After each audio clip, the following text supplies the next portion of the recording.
Muy importante realizar las visitas domiciliarias porque nos permite comprobar la información que nosotros tenemos en el proceso de entrevista. Nosotros como personal de DEMUNA tenemos que explicarle a los padres, mira, tu hijo siente esto, piensa esto. Si digamos nosotros hemos identificado un niño que está en riesgo de descuido y si no hacemos la intervención inmediata, en ese tiempo puede suceder otras consecuencias.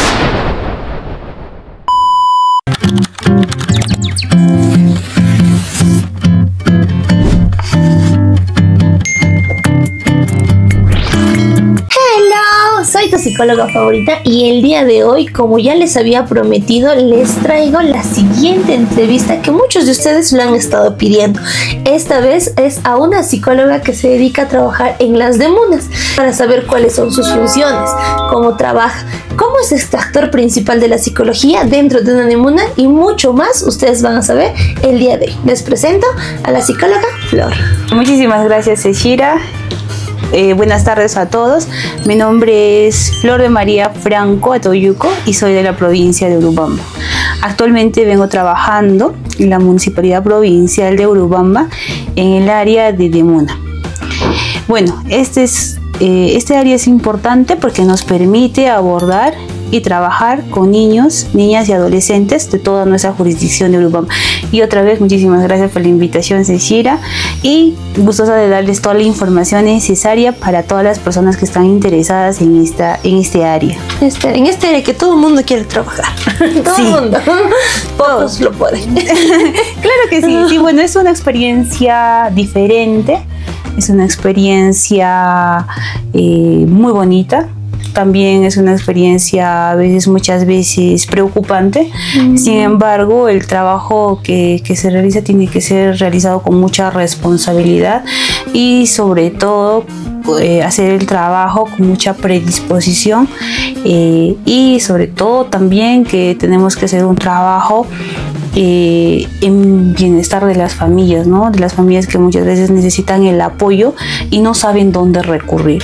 Entonces el trabajo que realizamos con los niños y adolescentes es importante porque ahí se forma la base, ¿no? Están en plena formación, en pleno desarrollo y necesitan conocer, ¿no?, cuáles son sus derechos, cuál es el trabajo que realizamos desde las DEMUNAs y cómo fortalecemos a las familias en diferentes aspectos, en diferentes áreas. Interesante, Florcita. Entonces ahora sí, comencemos con las preguntitas para que nos puedas explicar de qué se trata este trabajo. Claro. Vamos con el round 1. Florcita, ¿qué es una DEMUNA? Sí, muy bien. La DEMUNA en sí es un término abreviado, la mayoría conoce todos, ¿no?, como DEMUNA, pues en este caso, DEMUNA Urubamba. La DEMUNA es la Defensoría Municipal de la Niña, Niño y Adolescente. Las DEMUNAs están habilitadas o están creadas o funcionan dentro de lo que son los gobiernos locales, ya sean los gobiernos distritales y los gobiernos municipales, que son, ¿no?, muy importante dentro de una municipalidad. Ahora, las DEMUNAs están implementadas a nivel nacional. Todas las municipalidades cuentan con una DEMUNA. Las DEMUNAs se implementan previamente al ser acreditadas. Una DEMUNA para su funcionamiento dentro de una municipalidad tienen que cumplir con ciertos criterios de acreditación y con ciertos profesionales para que puedan cumplir adecuadamente con sus funciones. Entonces, como vuelvo a indicar, la DEMUNA es la Defensoría Municipal de la Niña, Niño y Adolescente. Interesante, Florcita. ¿Y qué leyes o marcos normativos orientan el trabajo de estas DEMUNAs? Sí, justamente nosotros trabajamos con una ley que es el decreto legislativo 1297. Este decreto legislativo trabaja lo que son temas en riesgo de desprotección familiar. Muchas veces, como sabemos, los niños se encuentran en situación de vulnerabilidad y se trabaja con las familias. Entonces este decreto legislativo nos permite trabajar con niños que se encuentran en situación de descuido o abandono por parte de sus familias y nos permite abordar y hacer un trabajo integral para que estos niños se desarrollen adecuadamente con su familia, ¿no? En este caso con lo que son papá, mamá y hermanos, o en sí con todo el núcleo familiar. Ahora, aparte de eso, también trabajamos con lo que son el Código de los Niños y Adolescentes, que es la ley 27337. En este caso ya también trabajamos y hacemos el abordaje con lo que son los derechos que tienen nuestros niños, ¿no? Como puede ser derecho a la salud, derecho a la educación, derecho a la vida, derecho a que puedan contar con un espacio adecuado de desarrollo. Entonces, asimismo como tienen los derechos nuestros niños y adolescentes, también tienen ciertos deberes que cumplir, y esos deberes se desarrollan pues dentro del núcleo familiar. Es por eso que nosotros trabajamos, ¿no?, con esto, con lo que es el Código de los Niños y Adolescentes y el Decreto Legislativo 12927, que son netamente para ver lo que son los casos de riesgo de desprotección familiar. ¿Y trabajan mucho con normativas y leyes? Sí, efectivamente. Nosotros somos supervisados por el Ministerio de Inclusión y Poblaciones Vulnerables, lo que es el MIN, el Ministerio de la Mujer, y nos supervisan constantemente, ¿no? Recibimos capacitaciones frecuentes y también nos supervisan los casos que llevamos. En este punto también me gustaría aclarar que las DEMUNA solo pueden llevar casos de riesgo, pero hay otros casos que son casos de desprotección. En este tema de desprotección lo vemos con otras instituciones aliadas. Entonces, continuando, Florcita, con la tercera pregunta, ¿qué funciones cumple en todo caso un psicólogo dentro de una DEMUNA? Muy bien, las funciones que cumplimos nosotros como psicólogos dentro de la DEMUNA son, por ejemplo, cuando nosotros identificamos el caso, tenemos que hacer un abordaje integral, lo que conlleva realizar evaluaciones, ya sean evaluaciones psicológicas, visitas domiciliarias, identificar en qué tipología se encuentra esta persona. Y cuando me refiero a tipologías, me refiero a identificar si, digamos, está en violencia psicológica, violencia física, si está en una situación de negligencia o abandono, en situación de mendicidad, en situación de violencia sexual, en situación de vida en la calle. Entonces nosotros dentro de la DEMUNA manejamos una tabla que dentro de esa tabla vienen 11 tipologías. Las más comunes, las que he mencionado, y adicional a esto hay una tipología que pueden ser otras tipologías que no se identifican dentro de esa tabla de valoración. Entonces nosotros que tenemos que hacer es hacer una evaluación integral al niño o al adolescente y a todo el grupo familiar, ya sea madre o adolescente, para poder identificar cuáles son los factores de riesgo por los que puede estar atravesando este niño o adolescente y identificar cómo podemos hacer el abordaje. Entonces, para nosotros hacer el abordaje tenemos que sí o sí hacer una entrevista, un proceso de entrevista, identificando los factores de riesgo y al mismo tiempo también identificando cuáles pueden ser los factores protectores que puede brindar la familia. Y si en caso no encontramos factores protectores, hacer cómo podemos trabajar con la familia y qué podemos implementar. Como les vuelvo a mencionar, nosotros el trabajo que hacemos es un trabajo de todos, o sea, es un trabajo de la familia, porque sabemos que estos niños están bajo el cuidado de sus padres. Entonces el trabajo que se tiene que hacer es fortalecer estas competencias con los padres. ¿Para qué? Para que ellos puedan ejercer el adecuado cuidado a sus hijos. Entonces los adolescentes y niños pues por sí solos necesitan el apoyo de alguien más. Entonces en este caso muchos pues viven con padres, porque también hay casos donde hay niños y adolescentes que viven con los tíos, que viven con los abuelos o que viven con hermanos mayores. Entonces nosotros hacer la evaluación integral vamos a identificar con quiénes podemos trabajar y a quiénes se les puede dar ciertas técnicas, ciertas pautas o ciertas estrategias para que estos niños puedan desarrollarse adecuadamente. Mira, interesante, Florcita. Eso de las tipologías no lo sabía en relación a ese punto. ¿Y esos materiales los encuentras normalmente en los links de internet o te los brindan cuando llegas a trabajar en una DEMUNA? Ya. Generalmente cuando uno entra a una demuna, muchas instituciones, ya sea públicas, ¿no? En este caso las municipalidades, están sugiriendo o están pidiendo psicólogos que hayan tenido experiencia en demuna. ¿Por qué? Porque cada psicólogo recibe cierta capacitación especial en atención. Como les había mencionado, la atención pues tiene que ser de mucho cuidado y el abordaje también tiene que ser un abordaje adecuado.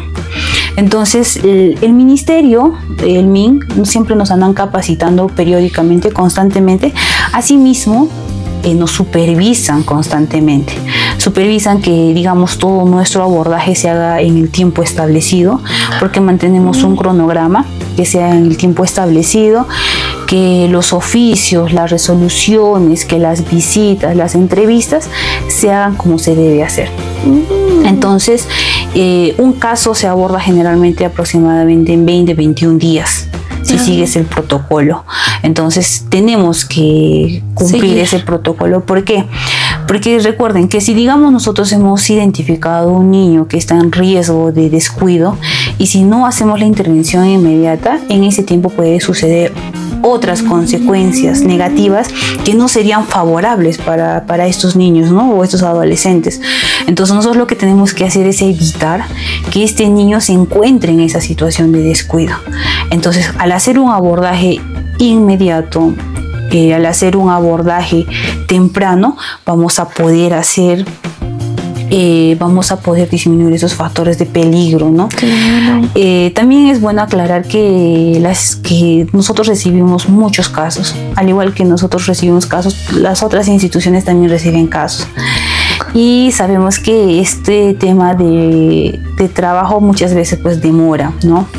Cualquier trámite administrativo muchas veces demora, no se cumple en el plazo. Sin embargo, en este punto me gustaría recalcar que el ministerio sí hace que cumplamos estos plazos.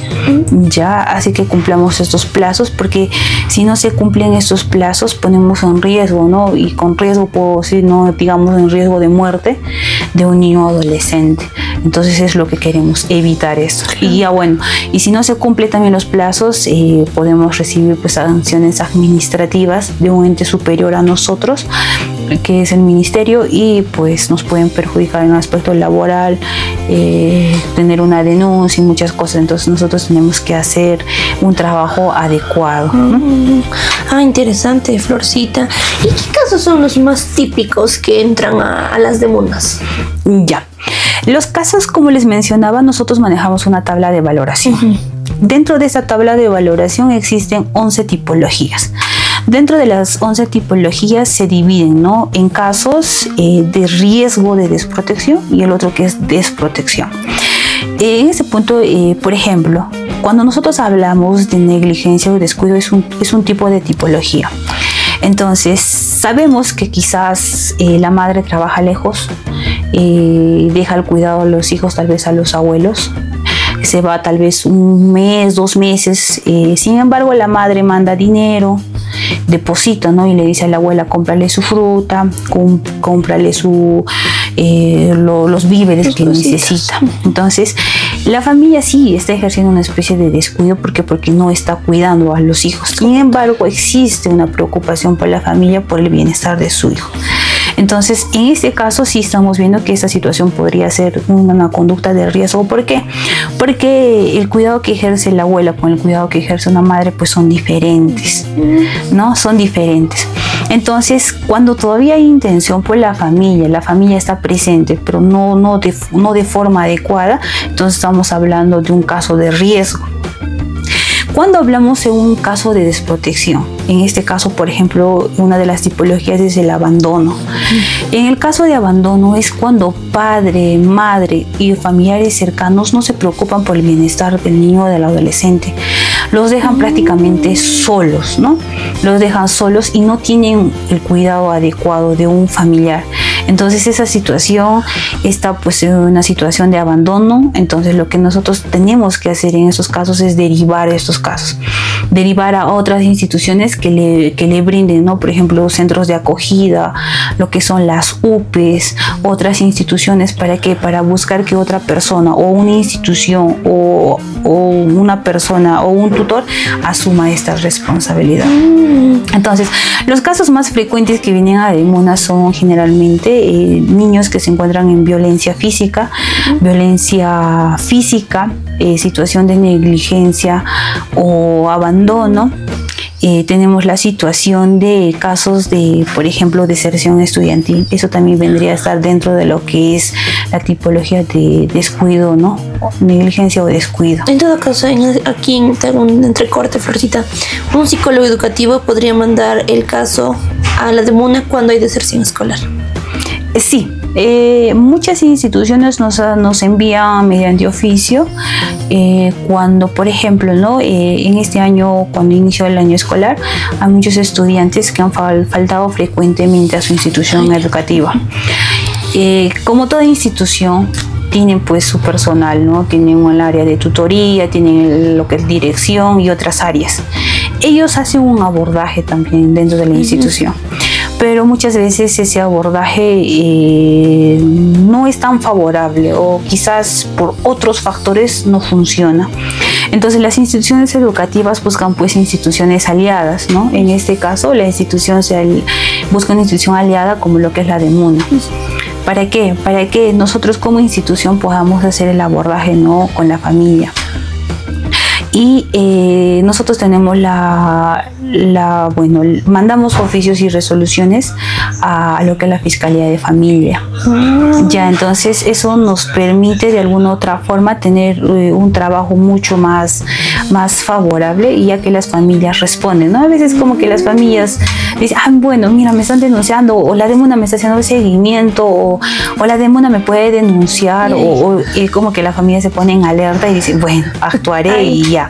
Es como que le da un poquito de miedo, pero también hay familias que pues no les interesa, ¿no? No les interesa, sobre todo digamos cuando son padres que consumen alcohol o padres que tienen múltiples parejas, múltiples hijos, tienen otro tipo de hogar, tienen relaciones disfuncionales o familias disfuncionales. Entonces es un poco complicado también trabajar. Sin embargo, lo que se busca pues es hacer un trabajo de la mejor forma posible y trabajar, ¿no? con este tipo de niños que están en esta situación. Y continuamos. Qué interesante, la verdad, Florcita, todo esto de las tipologías. Y vamos con esta siguiente pregunta. ¿Qué herramientas utiliza el psicólogo para realizar el procedimiento de entrevista en niños y adolescentes en caso de riesgo? Ya, nosotros cuando hacemos el abordaje tenemos que hacer el tema de confidencialidad. ¿Por qué? Porque estos niños ya están en una situación de vulnerabilidad y tenemos que trabajar con mucho cuidado. Las herramientas y el trabajo que hacemos como psicólogos es que tenemos que hacer lo que es el proceso de entrevista. Es muy importante hacer ese proceso de entrevista porque nosotros podemos recoger la opinión del niño. ¿Cómo tal? ¿No? La opinión del niño. Porque claro, a veces hacemos también entrevista a los padres o a los familiares cercanos, pero ellos tienen un punto de vista diferente. Son ellos un poco más independientes. Entonces ellos te dicen, ¿no? Bueno, mi familia está bien, mi familia no tiene ningún inconveniente, pero nosotros necesitamos escuchar la opinión del niño. ¿Qué opina el niño? Porque el niño te manifiesta, ¿no? Si hay violencia en casa, te manifiesta si la familia se preocupa, ¿no? Por su bienestar, tal vez si asisten puntualmente a la institución educativa, o si tal vez no les han, digamos, no sé, encontró un malestar, digamos, de dolor de cabeza o dolor de estómago y lo comunica a la madre y la madre no hace nada por eso. Entonces ellos te comunican, te indican, me siento mal, no vivo bien con mis papás, o mis papás me maltratan. Entonces es importante escuchar la opinión del niño. Como mencionamos, la ley nos permite, ¿no? Que nosotros tenemos que trabajar el interés superior del niño y adolescente. Entonces, al escuchar la opinión del niño, podemos hacer el abordaje posterior a ello con los padres.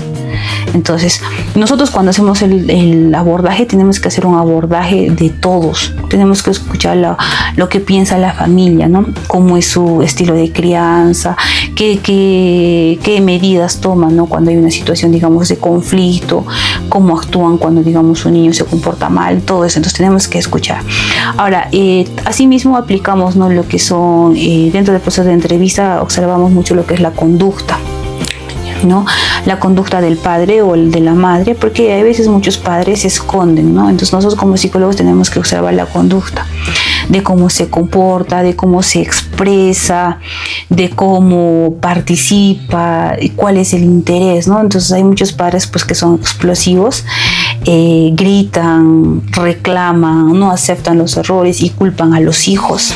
Entonces observar la conducta más la opinión del niño es uno de los puntos más importantes que hacemos dentro del proceso de entrevista. Claro, y ese es buen punto, ¿no? Porque a veces los papás también justifican y dicen, no estoy corrigiéndole a mi hijo, pero en realidad no está corrigiendo, está cometiendo un acto de violencia. Sí, eso sí, yo justo lo que hablo con las familias es de que llama la atención, está bien en cierto punto, ¿no? Porque también tenemos que ver que si nosotros permitimos como padres que nos falte o perder la autoridad en el hogar, hay muchos niños pues rebeldes que no quieren estudiar, se dedican, digamos, a consumir algún tipo de sustancia, quieren trabajar y quieren hacer muchas cosas. Entonces los padres, para no perder la autoridad, también pues tienen que establecer cierto tipo de reglas y normas dentro del hogar. Y dentro de eso pues hay muchas veces los padres pues que es lo que son las llamadas de atención, ¿no? Siempre es importante también llamar la atención, pero hay que hacerlo de la forma correcta, ¿no? Sobre todo sin lastimar, ¿no? Pues hay muchos padres que sí explican, ¿no? Se comunican con sus hijos, les dan a conocer en qué se están equivocando y cómo pueden corregir, pero hay muchos casos también de padres que explotan, se cogen un palo, se cogen una manguera, los quieren ahorcar, los golpean, los maltratan, y ese maltrato es periódico, ¿no? Periódicamente. Entonces ahí es la situación, ¿no? De que este niño puede estar en una situación ya de violencia física y psicológica. Claro, sí. Me imagino que sí. Y debe ser bastante complicado trabajar con un niño así, en la modificación de su conducta, actitud. Sí, bueno, en este caso cuando identificamos niños que están atravesando en situación de violencia, nosotros no tanto hacemos modificación de conducta con los niños. Lo que sí se trabaja son pues con los padres, ¿no? Como mencioné a un inicio, trabajamos con instituciones aliadas, y dentro de esas instituciones aliadas está el centro de salud.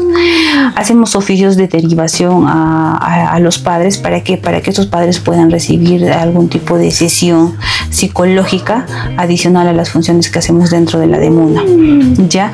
Ahora, nosotros no podemos también permitir que la violencia continúe. Entonces, lo que tenemos que hacer es, como institución, trabajar con una institución aliada que puede ser la policía o el CEN, y hacer la denuncia correspondiente.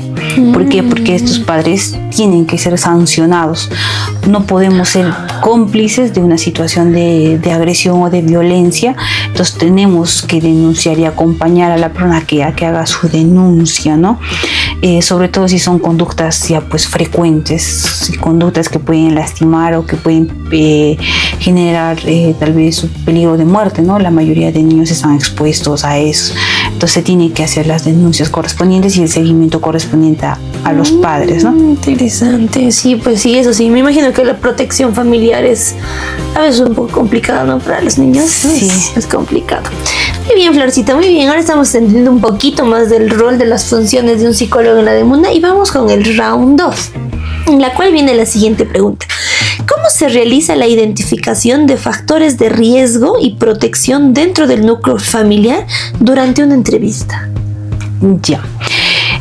Nosotros los factores de riesgo vemos en diferentes áreas, ¿no? Las áreas más importantes que vemos es el tema de salud. ¿Qué sucede, no?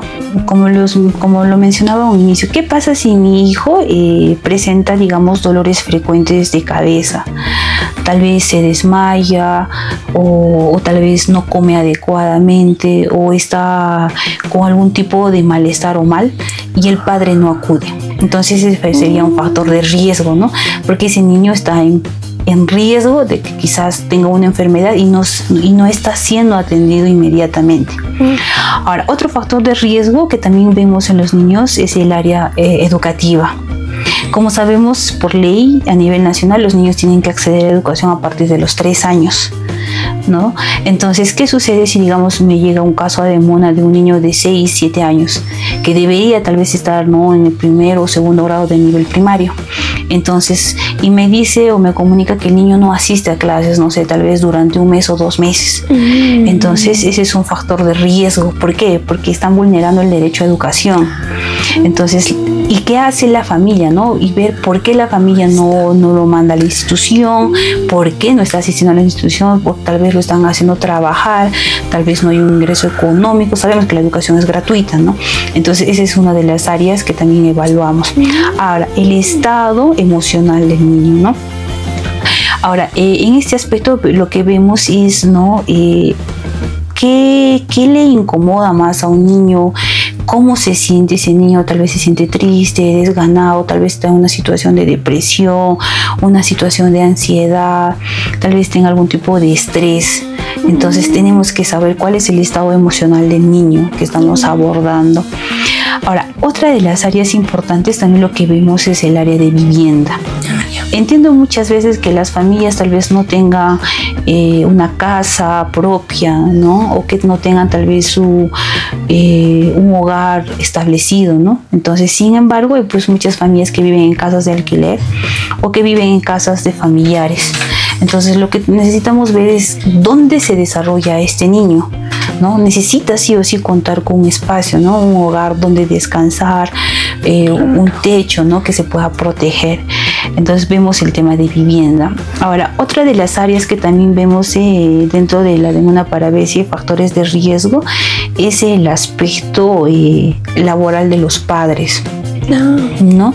A veces muchos padres pues no trabajan, se dedican a lo que es generalmente el alcoholismo. Aquí en la zona de Urubamba hay muchas familias que consumen alcohol. Entonces, si un padre no trabaja y digamos mi hijito viene y me dice: mami, tengo hambre, ¿me puedes comprar un pan o puedes comprar una fruta? Entonces, si no hay un ingreso económico de los padres, ¿cómo solventas ese tema, no? Propiamente lo que es el tema de alimentación, porque sabemos que todos tenemos que cumplir pues ciertas funciones, ¿no?, biológicas propias de nuestro cuerpo. Entonces tenemos que ver que ese niño pues esté alimentado. Si ese niño no tiene, digamos, una adecuada alimentación, podemos ver o identificar casos de anemia, enfermedades, podemos identificar casos de descuido crónico, ¿no? Entonces tenemos que ver eso, ¿no? El ingreso económico está ligado generalmente con lo que es la alimentación. Ahora, otro tema que también tendríamos que ver o vemos dentro de factores de riesgo es que en el hogar pues no exista maltrato, no exista violencia. No hay muchos hogares que si estás estudiando, te llevan a un hospital, te dan todo en casa, sí, sin embargo hay maltrato. Entonces es un factor de riesgo. Ahora, un factor protector, ¿no? Factor protector, lo que buscamos generalmente es de que este niño esté con personas que no le generen un malestar tanto físico y psicológico, ¿no? Tal vez por ese lado, tal vez el padre ejerce abandono, pero la madre está ahí. Entonces se trabaja en este caso con la madre. Luego también cuando propiamente la institución educativa también es partícipe de que este niño regrese nuevamente a su institución educativa, ¿no? Entonces hacen todo lo posible para que ese niño pueda continuar, ¿no? Y que quizás también cuando hacemos las derivaciones a las instituciones aliadas nos permiten hacer pues un abordaje integral, ¿no? Entonces muchas veces niños y adolescentes tienen el CIS. Entonces cuando tienen el CIS pues, pueden recibir una atención oportuna. Entonces eso vemos como factores protectores que nos permiten, ¿no?, hacer que estos niños no estén nuevamente, ¿no?, en una situación de riesgo. Interesante, Florcita, interesante. Y ante todo ello, en todo caso, ¿cómo se realiza un informe psicológico de la demanda? Nosotros cuando hacemos nuestro informe psicológico tenemos que tener pues como todo informe, datos generales. Nombre del niño, de los padres, una dirección exacta, lo que son los números, digamos, telefónicos, para hacer una supervisión. Ahora, posterior a eso, colocamos, ¿no?, los instrumentos de evaluación. Ya podrían ser los test psicométricos o proyectivos o fichas de evaluación de conducta. Después hacemos el tema, todo lo que es la observación de conducta en entrevista. Posterior a eso evaluamos el área emocional, el área educativo, el área cognitivo, el área de salud, y hacemos la parte final. Vemos lo que es la parte, ¿no?, de la opinión del niño y una conclusión donde consideramos los factores de riesgo y factores protectores, y finalmente hacemos las recomendaciones. Y en el punto de recomendaciones vemos, ¿no?, el tema si nosotros recomendamos como personal interdisciplinario hacer el procedimiento por riesgo de desprotección o hemos identificado tal vez más factores protectores que de riesgo y archivamos el caso. Entonces, eso es importante en la parte de recomendación, ¿no? Si yo como personal recomiendo continuar con el proceso o simplemente he identificado que no se continúe y quedamos ahí con el proceso. Sin embargo, hacemos el seguimiento, ¿no? Entonces, cuando hacemos toda esa evaluación, podemos saber identificar qué tipo de trabajo vamos a hacer. Ese sería más que todo lo que hacemos, ¿no?, dentro del abordaje de la entrevista. Y ahora entonces, después de todo y lo que me vas explicando, dentro de tus funciones también están las visitas domiciliarias. ¿Cómo se realiza a una familia o a los niños? Ya. Bueno, cuando nosotros hacemos el proceso de entrevista tenemos que quedar con la familia para poder hacer lo que son las visitas inopinadas. Primero lo que tenemos que tener es el consentimiento, ¿no? No indicamos necesariamente la fecha, pero sí lo que consultamos es la dirección exacta, si hay alguna referencia de cómo llegar al domicilio. Entonces yo como psicóloga planifico, ¿no?, en mi ficha qué día puedo realizar la visita. Con respecto a las visitas domiciliarias, sabemos muchas veces que muchas familias pues trabajan en el transcurso del día o tienen actividades propias, ¿no? Algunos son profesionales, algunos no, pero tienen actividades durante el día. Entonces, lo que se busca es no conocer dónde se está desarrollando este niño o este adolescente.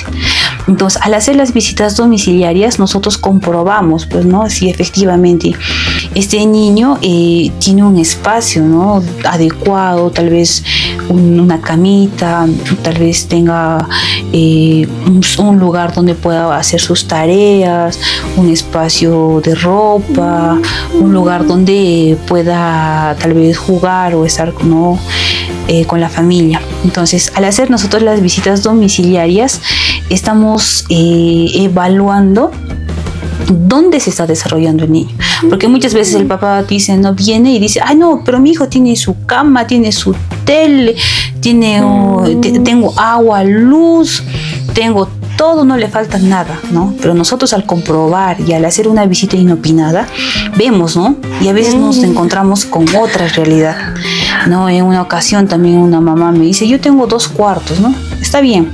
Yo entiendo que también no todas las familias tienen pues espacios adecuados. Sin embargo, eso no implica para darle seguridad a tu hijo, uno se tiene que adecuar, acomodarse, ¿no? Para que no se perjudique. Entonces, fuimos a esta casa y encontramos que la casa puede ser una casa prefabricada de maderas. No había luz, no había agua y encontramos, ¿no?, de que alrededor habían cerdos. Cerdos, cantidad de cerdos. Entonces, justo en el proceso de entrevista nosotros habíamos identificado que esta niña presentaba constantemente vómitos y tenía todo el rostrito con granos y todo enrojecido. Entonces nosotros al ir y hacer la visita domiciliaria, por ejemplo, pudimos comprobar que en el lugar donde la niña vivía había pues un montón de cerdos y estos cerdos no estaban en condiciones higiénicas, ¿no? Y había un montón de moscas, no había un lugar donde puedan lavar, no tenían pilas, no tenían agua. Entonces el olor era demasiado fuerte. Entonces había abundante moscas y estas moscas trasladaban las heces y la suciedad a los alimentos y también al propio cuerpo de la niña, ¿no? Yo he estado ahí un rato y me empezaron a picar las moscas y salí con unas ampollas. Entonces eso pudimos comprobar cómo es, ¿no?, donde vive la niña. Entonces al hacer una intervención inmediata, ¿no?, porque teníamos que hablar con la madre para que quizás buscar otro espacio o mantengan con bastante higiene, ¿no?, el lugar donde se están desarrollando. Entonces por eso muy importante el realizar las visitas domiciliarias, porque nos permite comprobar la información que nosotros tenemos en el proceso de entrevista. Entonces y es necesario hacer las visitas domiciliarias y sobre todo si son visitas inopinadas, no planificadas, claro, planificadas para uno mismo, sí, como personal del área de MUNA, pero para los padres no. A veces los papás, pues tú le dices voy a venir tal día a las 3 de la tarde, limpian, organizan la casa, le dan la mejor comida, la mejor cama, todo bonito. Pero no, a veces las visitas inopinadas lo hacen. Yo, por ejemplo, en mi área trabajo a veces en las mañanas, en las madrugadas o en las tardes o en las noches, porque a veces dicen, no, yo en mi casa estoy 6, 7 de la noche, vas a la casa y encuentras al padre borracho. O vas a una casa, digamos, en la madrugada, no está en casa. Lo dejó al niño encerrado en su casa y se fue. Entonces, esas visitas son importantes. Ahora, una vez conociendo y sabiendo un poquito más esto de las visitas domiciliarias, vamos por el round 3, en la cual vamos a hablar sobre cómo es la conciliación en las familias. Ya, muy bien, como mencioné un inicio, dentro de la DEMUNA pues contamos con un personal interdisciplinario y en este caso contamos con un abogado. Aparte de ver lo que son los temas de riesgo de desprotección, vemos el tema de conciliación. Y dentro del tema de conciliación se hace el abordaje en 3 áreas importantes, en lo que es el tema por alimentos, la tenencia de los hijos y el régimen de visitas. Entonces, dentro de estas funciones propias del abogado, él hace la conciliación. ¿No? En la primera fase lo que se hace una invitación a ambas partes. Porque para poder conciliar tiene que estar de acuerdo ambos. En este caso papá, mamá, ¿no? Tienen que estar de acuerdo. Sería hacerse una notificación donde se les invita a conciliar. Pero muchas veces las conciliaciones se hace porque hay una persona interesada. En este caso tal vez es la madre o el padre, ¿no? Se aproxima de MUNA indicando que quiere conciliar con su pareja. Entonces el abogado va a hacer la notificación y va a invitar para tal fecha. Generalmente la invitación se hace a los 3 días, 72 horas. Cuando los padres acuerdan, ¿no?, una fecha tal vez de acá de 3 días, 4 de la tarde, se aproximan. Ahí tienen que traer, lo más importante es que tienen que traer copia de DNI de ambos padres, la copia de DNI de los hijos y la partida de nacimiento de los hijos, porque eso nos permite corroborar que realmente ellos son los padres y ellos son los hijos, ¿no? Entonces, cuando se hace la conciliación, generalmente se ven los 3 temas, pero hay muchas veces que solo los padres quieren conciliar tal vez solo alimentos y ya tienen acuerdos previos con los otros temas que mencioné. Entonces el abogado elabora la conciliación donde se plasma, en caso por ejemplo de visitas, los horarios, ¿no? Quizás lo va a visitar el papá los sábados, los domingos, el monto de la pensión por alimentos tal vez 400 soles, 500 soles. La tenencia de los hijos, que tal vez va a vivir con la madre o tal vez va a vivir con el padre, o muchas veces cuando familias tienen 2 hijos se reparten pues a uno. Es el término más comercial que utilizan los padres, nos vamos a repartir a uno, pero no es lo adecuado. Entonces se hacen estos temas de conciliación. Al final se lee el acta, es un acta donde se pone cada punto detalladamente, se lee el acta a los presentes y en señal de conformidad firma. Entonces, en el tema, por ejemplo, de alimentos, muchas veces para hacer la pensión por alimentos se tiene que crear una cuenta. Entonces, el abogado va a generar un oficio que generalmente o está dirigido al Banco de la Nación, donde ya sea donde ya sea la madre o el padre va a hacer la apertura de cuentas. ¿Para qué? Para que la persona que tenga que hacer el depósito deposite en esa cuenta. Y esto es indispensable. ¿Por qué? Porque muchas veces hay muchos padres pues que no depositan 3 meses, 4 meses, 5 meses, porque hay un descuido muchas veces de los padres o no quieren cumplir con su deber como padre. Entonces, ya sea la madre o el padre puede ir a solicitar al Banco de la Nación, pedir un extracto de la cuenta. Entonces, ahí se ve, pues, ¿no? Ahí tú no puedes engañar si has depositado, si solo depositaste tal vez la mitad, o depositaste completo o no depositas. Se saca, entonces esto se hace lo que es la liquidación por alimentos. En este caso lo puedes hacer con lo que es la Defensoría Pública, se puede liquidar los alimentos, o lo que ya llamamos, ¿no?, una denuncia judicial. En este proceso ya se hace una demanda judicial y sale, ¿no?, de 3 meses, 4 meses me debe 2.000 soles, y esto generan intereses. Entonces el padre tiene que, de forma inmediata, por mandato del juez, pues se tiene que ejecutar eso, ¿no? Y le dice, no, tienes un plazo de 2 meses de pagar la mitad y la otra mitad y después los intereses. Entonces es muy importante que cuando se hace una conciliación en demuna se cumpla con los acuerdos, porque muchas veces, ¿no?, algunos no cumplen, y cuando se ejecutan, ¿no?, lo que es esas actas, porque nuestras actas se pueden ejecutar, tienen carácter de ejecución, pues si yo, digamos, como persona trabajo en una institución y yo tengo una denuncia judicial, pues generalmente me perjudican en el aspecto laboral, ¿no? Y ahora, ¿no?, que muchas personas están siendo denunciadas y están siendo trasladadas a la cárcel, ¿no? Y hay muchas personas pues que también han sido subidas sus nombres a lo que es el REDAM, ¿no?, al sistema por deudores alimenticios. Entonces es muy importante este tema. Y en todo ello, Florcita, en todo caso, mientras que el abogado está haciendo ese proceso en la demanda, como psicólogos, ¿cómo entran las funciones en relación a los niños, a los padres? Sobre todo el psicólogo, el abordaje que hace es en lo que es la tenencia de los hijos. Muchas veces muchos padres pues no quieren ceder. No quieren ceder, y un padre dice, bueno, yo crío al hijo mayor y tú crías al hijo menor. Entonces están tomando en cuenta sus intereses personales como padres, pero no están escuchando qué quiere el niño, ¿no? Porque ¿qué pasa si yo como niño no quiero vivir con mi papá? Porque tal vez mi papá es alcohólico, o tal vez mi papá trabaja, no va a estar conmigo, me va a dejar al cuidado tal vez de su mamá, de alguna vecina, pero yo quiero estar con mi papá. Sin embargo, para disminuir de alguna otra forma lo que es la pensión por alimentos, o no asumir esa responsabilidad, pues dice, no, yo me quedo contigo, tú te quedas con él. Entonces nosotros lo que hacemos es hacer una entrevista al niño para ver lo más favorable para él, ¿no?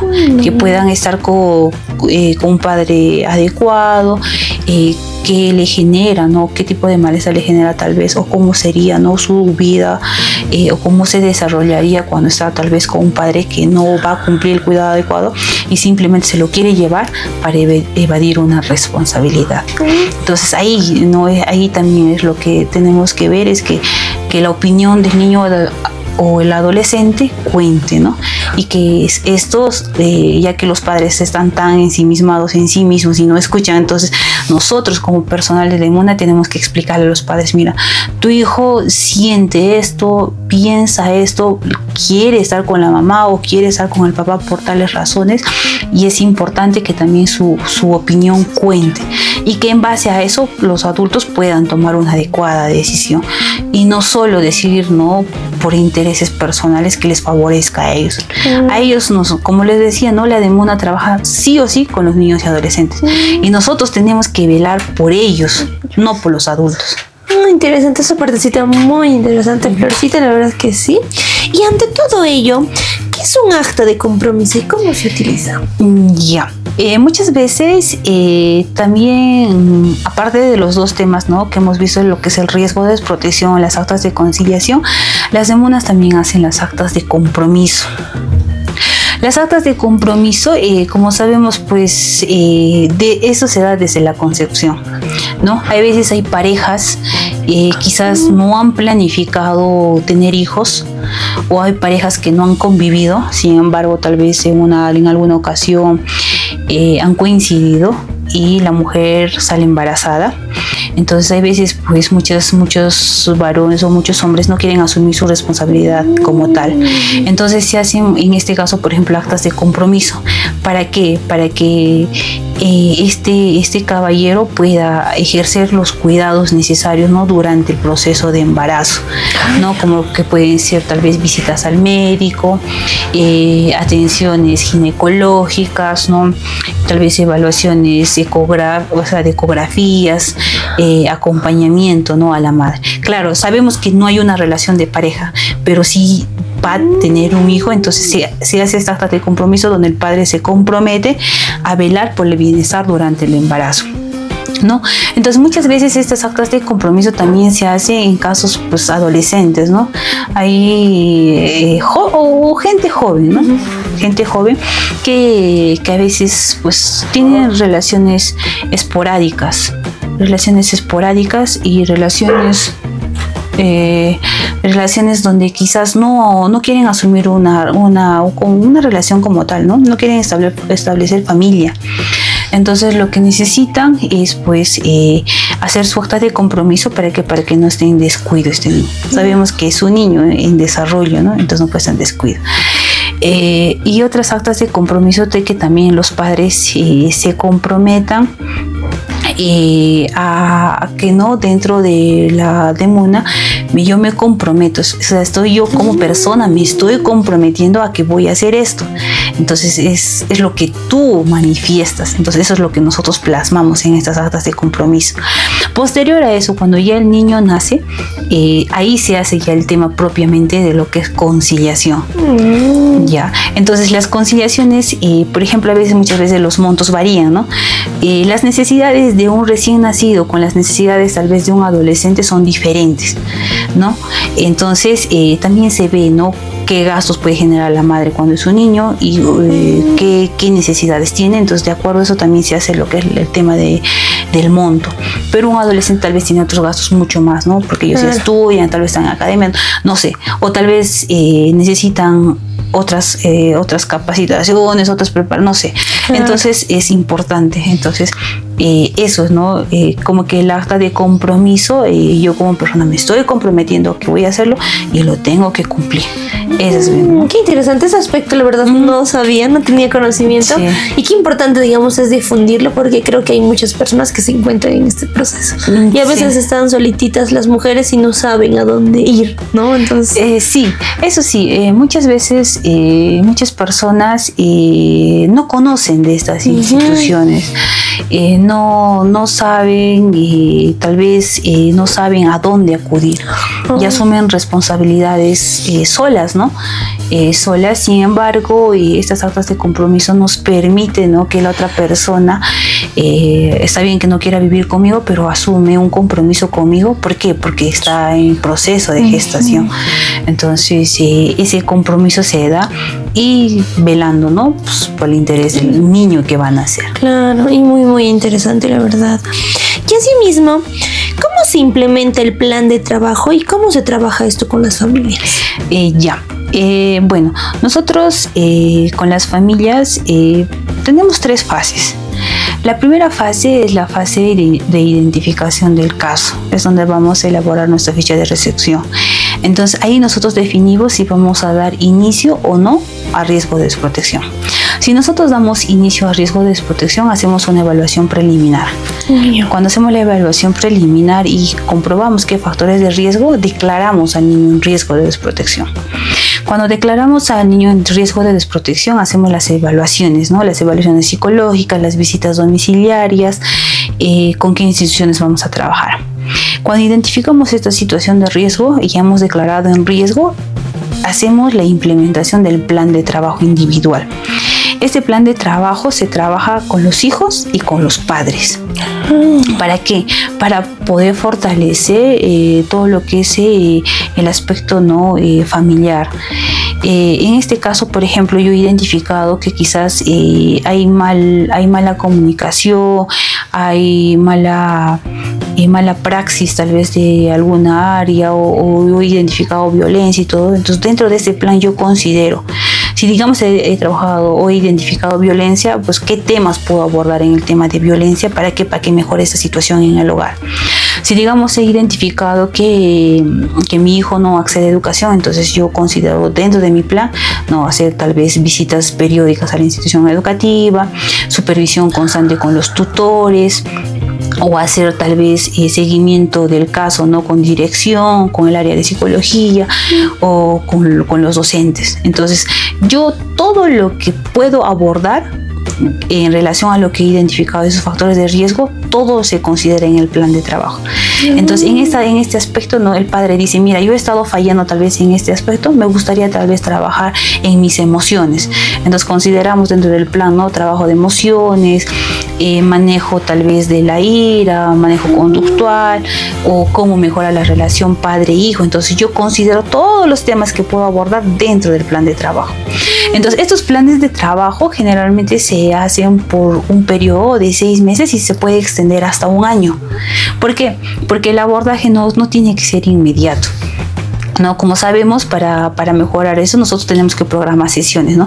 Tal vez yo hago fortalecimiento de capacidades parentales, tal vez con los padres, ¿no? Entonces yo, digamos, programo 5 o 6 sesiones, pero eso les voy a programar tal vez una sesión cada 2 semanas o cada mes, o tal vez semanal, ¿no? Dependiendo de lo que amerita la situación.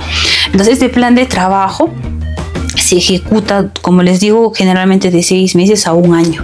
Si en un año yo, digamos, me he propuesto, ¿no? Porque son metas, o sea, yo me propongo que tengo que modificar estas cosas y darle estrategias, ¿no? A los padres para que mejoren, entonces vamos a ver que nuestro plan ha funcionado, ¿no? Entonces, por eso nuestro plan tiene que ser realista, tiene que ser de la información que nos brindan los padres, de la información que nos brindan los hijos. Nosotros no nos podemos elaborar porque yo quiero, bueno, le voy a hacer sesión terapéutica, le voy a hacer, no, yo tengo que elaborar de acuerdo a las necesidades que he identificado, a los factores de riesgo que he identificado. Entonces, si digamos, tengo que trabajar con otras instituciones, entonces dentro del plan de trabajo considero, ¿no? En ese plan de educación trabajaré con la institución educativa. En el área de salud he identificado que, digamos, hay problemas de salud, trabajaré con el centro de salud, ¿no? Lo derivo para que le hagan una atención, le otorguen tal vez vitaminas, medicamentos, o sea, o reciba un tratamiento, ¿no? Con alguna institución. Entonces todo el plan tiene que ser plasmado de acuerdo a lo que yo estoy encontrando. Entonces los planes no son iguales para todos. Claro. Cada familia tiene necesidades diferentes, tienen situaciones diferentes, entonces los planes pues van a variar. Ahora, cuando hacemos el plan de trabajo, hacemos por niño. Si digamos en la familia hay 3 niños, los 3 niños pueden tener las mismas tipologías, pero cuando nosotros hacemos la entrevista vamos a encontrar que quizás al otro niño tal vez tiene problema conductual de ira, pero el otro niño tal vez le afecta y tiene el ánimo disminuido. Entonces tenemos que hacer el plan diferente, no puede ser igual. Pero claro, hablamos con la familia en general, sí, pero tenemos que abordar por niño, porque cada niño es diferente, ¿no? Entonces, pero sin embargo tienen a los mismos padres. Entonces por eso los planes tienen que ser realistas y de acuerdo a las necesidades de nuestros niños y adolescentes. Qué interesante ese aspecto, Florcita, es así. Y Florcita, en un caso de desastre natural, ¿cómo trabaja en una emergencia sanitaria, digamos, la DEMUNA? Bueno, nosotros dentro de la DEMUNA tenemos el área que es el Comudena, y el Comudena está relacionado o se relaciona con otras áreas, ¿no? Como es la área de gestión de desastres, la DEMUNA, instituciones como lo que es la policía, la fiscalía y todas las instituciones en sí, porque sabemos muy bien que cuando hay una situación de desastre pues afecta a todos. Entonces desde la DEMUNA se implementa un plan de acción. ¿Por qué? Por ejemplo, nosotros identificamos que, no sé, que acá en la provincia de Urubamba pasó un huaico. ¿no? Un huaico. Entonces nosotros tenemos que identificar en qué zona. Tal vez en la zona de Yucay pasó el huaico. Identificamos las familias y esas familias pues tienen hijos, niños, que muchas veces pues no entienden por la situación que están pasando. Entonces desde la DEMUNA se implementa un programa que se llama Juguemos, que también lo implementa el Ministerio de la Mujer y Poblaciones Vulnerables, el MIN. Entonces, ¿qué haces, no? Tú haces, buscas a esos niños, los acoges, los puedes llevar a un espacio seguro y puedes implementar estrategias para trabajar, ¿no?, con las emociones que pueden estar sintiendo en relación al huaico, ¿no? O en relación al desastre natural que está aconteciendo en ese momento. Entonces, se hace ese plan de acción ¿para qué? Para que los niños estén mucho más tranquilos, estén mucho más, digamos, más preocupados, o sea, menos preocupados en la situación que está pasando, ¿no? Y mientras que las familias o los adultos estén solucionando sus problemas o estén buscando un espacio donde acomodarse o donde trasladarse, entonces se hace el trabajo con los niños. Entonces, y en este programa de Juguemos también hay diferentes sesiones, ¿no? Sesiones para mejorar lo que son las emociones, aspectos conductuales, hay programas. Entonces cada actividad se desarrolla pues digamos media hora, 40 minutos. Entonces tú te acoges a materiales o a insumos que pues tienes en ese momento. Entonces la DEMUNA es eso, es como una especie de darle soporte emocional en casos de desastre, y es muy necesario, ¿no? Porque a veces cuando estamos atravesando por este tipo de situación, si no hacemos algo que digamos, no sea algo divertido o implementamos algo, pues nos agobia. Claro. Entonces podemos generar problemas, ¿no? Entonces a veces los problemas pues pasan después. Entonces lo que se da es el dar un soporte en ese momento. En ese momento, qué interesante, Florcita, y es muy importante porque yo también no sabía de esos programas. Cuando me lo nombraste y me dijiste que trabajaban con tema de desastres naturales, me quedé sorprendida y dije, porque tal vez en algún momento trabajé en algún lugar y no lo vi, o sea, no sabía a quién llamar, y fue pues una interrogatoria muy buena que me las resuelta. Claro, sí, como te decía, ¿no? Cuando nos pasan esos desastres, pues generalmente lo que son el área de gestión de riesgo y todos identifican, ¿no? Mira, han sido afectados 100 adultos, ¿no? 20 familias de los cuales hay 13 niños o 14 niños. Entonces hacen pues todo un documento donde identifican pues qué población ha sido más afectada.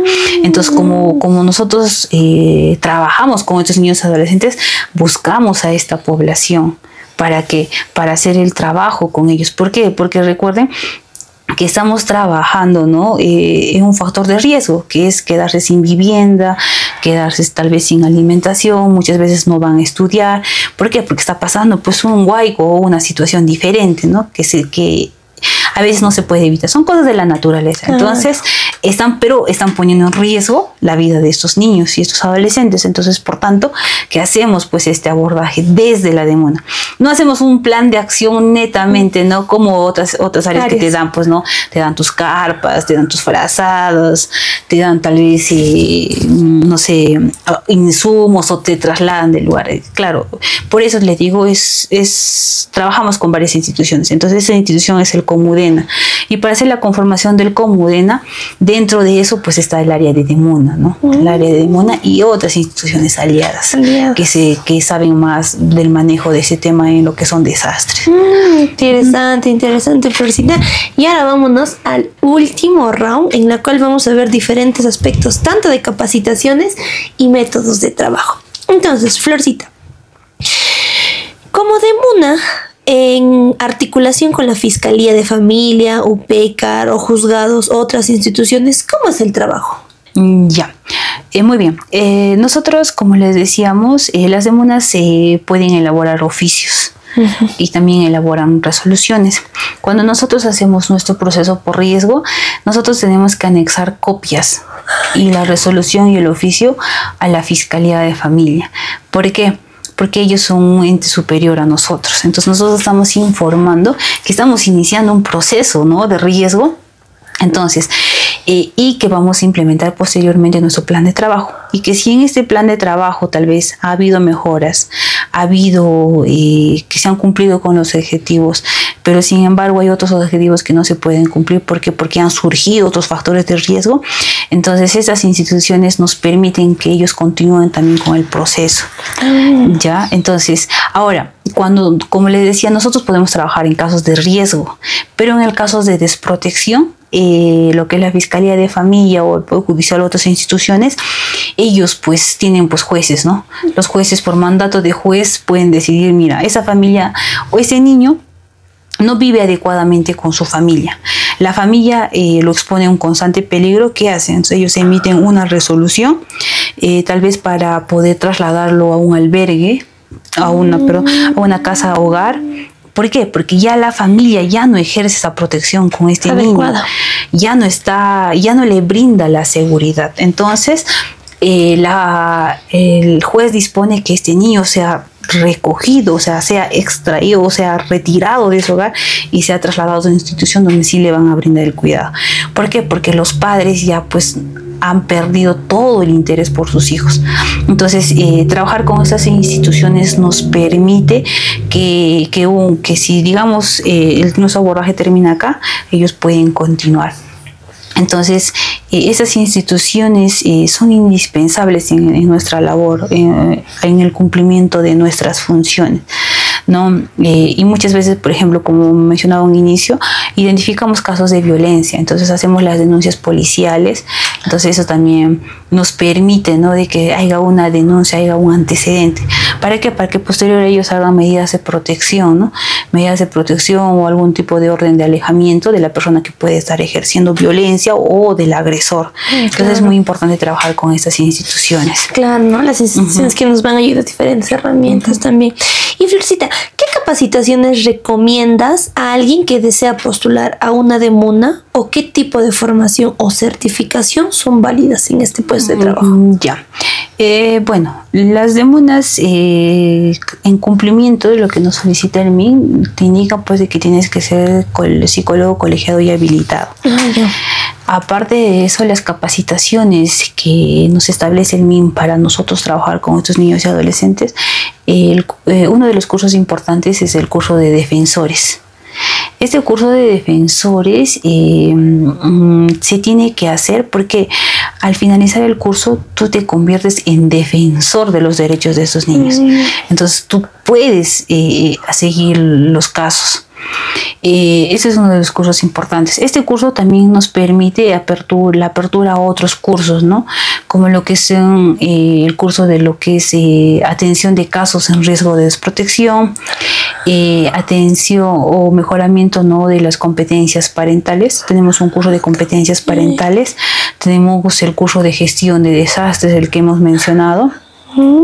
Tenemos otro curso de lo que es Juguemos, hay otro que son las conciliaciones extrajudiciales dentro de DEMUNA, y uno de los cursos importantes también es el tema de ¿cómo se llama? De trabajar netamente en casos de violencia, ¿no? De violencia física y psicológica, que muchas veces, en la mayoría de casos, es lo que más identificamos. Entonces, tener conocimiento de cómo identificar a una persona que puede estar siendo víctima de esos casos es importante, ¿no? Y fuera adicional a lo que nos ofrece el ministerio, pues hay otros cursos, ¿no?, que puedes hacer con capacitación en lo que es, ¿no?, el abordaje emocional, trabajo conductual, atención inmediata, identificación de casos, cursos, ¿no? Por ejemplo, como sabemos, ¿no?, las DEMUNAs están dentro de los gobiernos locales, y cursos como lo que son gestión pública, ¿no? Gestión pública, lo que son los trámites administrativos, lo que es ofimática, el término. Ahora, y en muchas DEMUNAs también que están ubicadas en zonas altoandinas, ¿no?, en lugares donde manejan un idioma diferente. Entonces muchas veces hay muchas DEMUNAs que te piden pues no tener el idioma quechua o otros idiomas, no propiamente del lugar donde te vas a desenvolver. Entonces, ¿para qué? Para que no sea una limitante en tu trabajo que vas a realizar. Porque ¿qué pasa si viene una quechua hablante y yo no le entiendo nada, no sé cómo expresarle, no le voy a poder hacer el abordaje adecuado. Entonces, en vez de ayudarla, le puedo perjudicar. Entonces, esos son los temas, o bueno, en cuestión de capacitaciones que es importante, ¿no? Como profesional del área de MUNA. De MUNA. Ay, interesante. Y eso es algo cierto. He visto actualmente en las convocatorias ya nos piden el idioma quechua. Sí. ¿No? Y me parece bien también, porque como nombras, es una limitación bastante fuerte, pero también para que hagamos un buen trabajo debemos tener ese conocimiento. ¿Cómo entra el tema para un psicólogo para contribuir desde la gerencia social y la gestión pública al fortalecimiento del trabajo en esta población vulnerable? Bueno, nosotros al ser parte de un gobierno local trabajamos con toda la población. En este caso yo trabajo con todo lo que es la jurisdicción de Urubamba, ¿no? Entonces la mayoría que se aproxima pues al área de MUNA son personas que no cuentan con los recursos económicos, y el servicio que se da dentro de la DEMUNA pues es un servicio totalmente gratuito, no pagan ningún tipo de monto por el servicio, a comparación que en otras instituciones sí se pagan tasas por trámites, o en algunos casos que lo hacen de forma particular, que sí genera un costo, ¿no? Entonces en el servicio de la DEMUNA pues es un servicio gratuito. Ahora, el abordaje que hacemos es pues social, ¿no? Es un abordaje social. Y en este punto, las áreas de las DEMUNAs, pues la mayoría de áreas o todas las áreas de DEMUNA se encuentran dentro de la Gerencia de Desarrollo Social, ¿ya? En toda municipalidad vamos a encontrar diferentes gerencias. Y una de las gerencias es desarrollo social o desarrollo social y humano, o desarrollo social y servicios municipales, o con los términos, ¿no? Pero sin embargo, la DEMUNA siempre se encuentra en esta área, en esta gerencia. Entonces, la gerencia de desarrollo social trabaja con la población en general, ya sean niños, ya sean adolescentes, personas con discapacidad, madres, gestantes, ¿no? También se trabaja con lo que son adultos mayores. Entonces nosotros hacemos un servicio a la sociedad, ¿no? Nuestra gerencia es más de tener contacto con la población, es de brindarle una atención inmediata a sus necesidades inmediatas. Bueno, a comparación de otras gerencias, por ejemplo, la gerencia de infraestructura, que ya ven, ¿no?, de temas de construcción, de hacer obras, que son ya otras necesidades diferentes. Pero nosotros trabajamos con la población que quizás no tiene dinero para acudir a una instancia, o tal vez no sabe cómo educar a su hijo, entonces también contribuyen lo que son afiliación a pensiones o a programas sociales, ¿no? Entonces yo considero que el área de la gerencia social es muy importante. ¿Por qué? Porque trabajamos con una población que necesita, y que a medida que pase el tiempo y a medida la población siempre tenemos diferentes necesidades, y estas necesidades pues son inmediatas, ¿no? Por ejemplo, una obra tú puedes planificar que se hagan 2 años, ¿no? Se hace un expediente, se hace la programación, ejecución y cierre de obra. Pero en cambio la población, si me dice y viene ahora, tengo un problema, yo tengo que abordar el problema inmediatamente. Entonces el lado de la gerencia social es pues mucho más humano, ¿no? Es mucho más de contacto con la población que necesita. Sí, pues eso sí, Florcita. Y vamos por la última pregunta. Desde tu experiencia, Florcita, ¿cuál ha sido el caso más difícil que tuviste en un caso de DEMUNA y cómo lo abordaste como psicóloga? Bueno, todos los casos son casos particulares con muchas necesidades.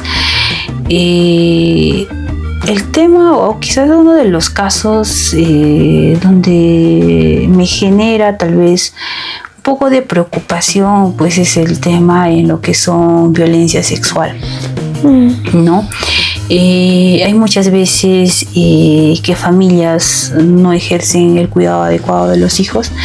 Entonces se ha identificado, ¿no?, que han sido, por ejemplo, niños, niñas o adolescentes abusados, ¿no?, por su padre, por el abuelo o por el tío.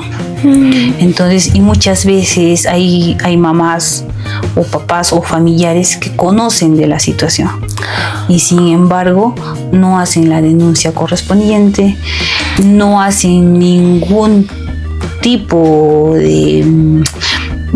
o sea, no intervienen en forma inmediata, ¿no? Como sabemos, la familia debería ser un medio protector, pero no generan esa protección, no intervienen de forma inmediata, ¿no? Entonces es preocupante ver de cómo una familia permite, ¿no?, que estos niños estén atravesando por esta situación y no hacen nada, ¿no? Entonces, a veces como institución o como persona, ¿no?, antes de profesional, como persona, te genera pues este malestar. Y como profesional, pues a veces tú quieres hacer todo, ¿no?, de forma inmediata, pero recordemos que esto pues es un proceso, ¿no? Es un proceso que lleva tiempo, ¿no? Sobre todo de investigación, un proceso que a veces atraviesa pues las personas. Entonces creo que eso es uno de los temas bastante fuerte, ¿no?, en todos los casos. Y otro de los temas también que genera bastante preocupación es la trata de personas. Hay muchas jovencitas, por ejemplo, de acá de Urubamba, niñas, adolescentes, que con engaños han sido trasladadas a Puerto Maldonado. Y yo me pregunto, ¿no?, ¿dónde estaba la familia? ¿Dónde o qué hacía la familia, ¿no?, para que su hija pase por esta situación? Entonces, pero también tenemos que tener en cuenta que muchas veces la familia pues no es responsable, no podemos responsabilizar de toda la familia. En algunas situaciones sí son responsables, pero en algunas situaciones son cosas que suceden o sucedieron porque quizás el adolescente se escapó, pero también hay que identificar por qué se escapó, ¿no? ¿Por qué se fue? ¿Por qué decidió alejarse de su familia? Entonces creo que ese es uno de los temas bastante complicados, ¿no? En cambio, por ejemplo, esos dos casos ya estarían en una situación de desprotección. En ese caso nosotros como DEMUNA no hacemos el abordaje. Si identificamos esta situación de desprotección, lo que tenemos que hacer es derivar el caso a la Fiscalía de Familia para que ellos hagan una investigación, ¿no?, en lo que es abandono o en qué materia lo consideren, y hacen como una denuncia a los padres y les quitan pues la autoridad, o les quitan, ¿no?, el término de padres, y ya pues ya no son tutores legales de sus hijos, ¿no? Entonces buscan otras, en este caso por lo que son las CAR, las casas de acogida, ¿no?, las residenciales o las UPEs, ¿no?, que también te establecen o buscan ciertos albergues, ¿no?, donde se puedan vivir estos niños. Creo que esos son uno de los temas más no complicados, pero sí que generan bastante preocupación. Todos los temas generan preocupación, pero como profesionales tenemos que hacer el abordaje inmediato, ¿no? Entonces, a seguir trabajando, sobre todo con vocación, con predisposición, y estar siempre alerta, ¿no?, a lo que podemos encontrar. Y en el ámbito profesional, pues nosotros, al ser profesionales, tenemos, ¿no?, las estrategias para poder manejar esta situación. Entonces, y trabajar adecuadamente.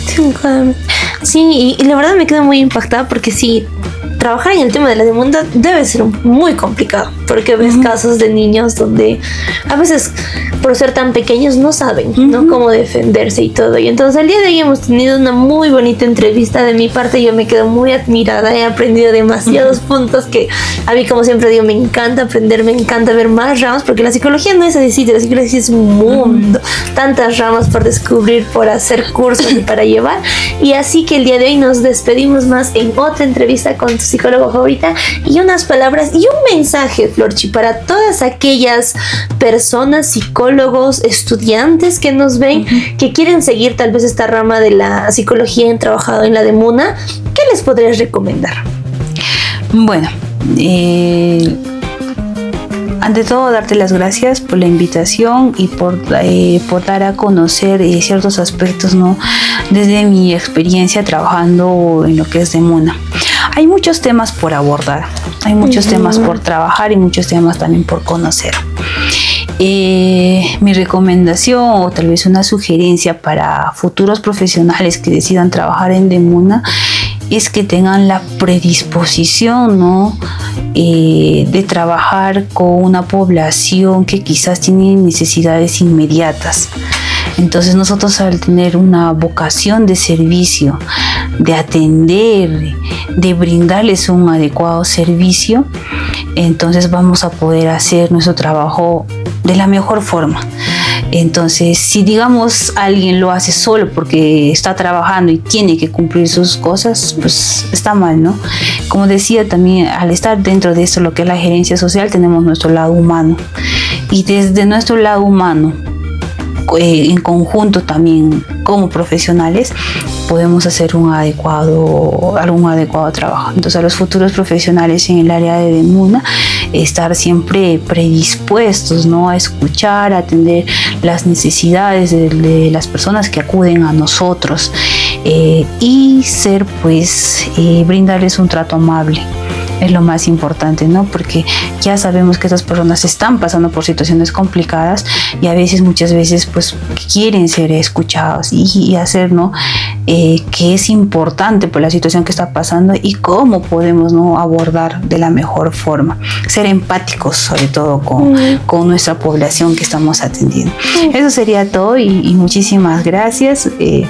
Estábamos aquí, bueno, con psicóloga favorita. Gracias por la invitación y muchos éxitos. Gracias y nos vemos, chicos, hasta la siguiente entrevista. Bye bye.